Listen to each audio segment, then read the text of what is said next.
Ever needed to buy something, you had a need for a product or a service, and you went out to buy it and you couldn't find it? Or you did find the product, but it wasn't what you needed. That can be the basis of an aha moment. That instant where you think, this is it. This is my big idea. And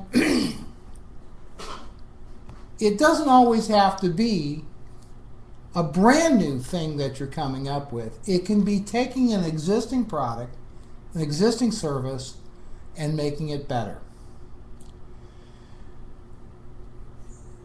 You've got to think your idea through, kind of start to finish. What is it? How am I going to sell it? Who are my customers going to be? How am I going to produce it? How am I going to price it? How am I going to get it through distribution?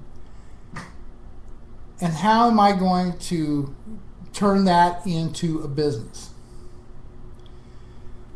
The way to do that, and you probably all, I'm sure many of you have heard the old expression, find a need and fill that need. Well, that is very sound business advice for sure.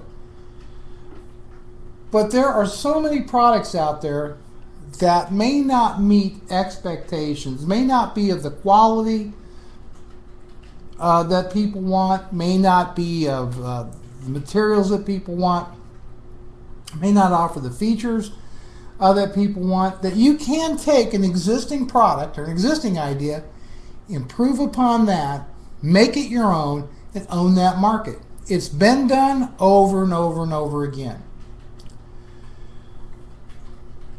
Now, to bring that product or idea or that service to market, it's a little bit more complicated because what you have to do is you have to determine if it's a product, who's going to manufacture it, what my cost is going to be of the product, and then ultimately, how am I going to sell that product, and at what price points am I going to sell that product at? So there are a lot of things to think about.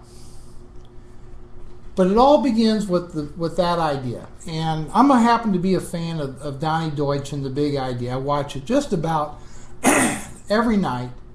And I've learned a lot watching that show. But I think more importantly, I've learned a lot by starting and building 4 different companies. And so I think I'm qualified to talk a little bit about how to start a business. Now, when you're looking at an idea, when you get that aha moment that this could be better, or here's something I think the market needs, one of the surest and best ways to find out if it's truly a good idea is to present that idea to friends and family and get their reaction to what you're talking about. And you would be surprised at how many businesses were built just that way. You don't have to hire an expensive consulting firm. They didn't have to hire designers or engineers just to present the idea. To say, is this a good idea? Would you buy this thing? And if the answer is yes, then you may very well be onto something. So now it's time to take that idea and to begin to think it through. Now, you're going to hear the term in business a lot of times called a business plan.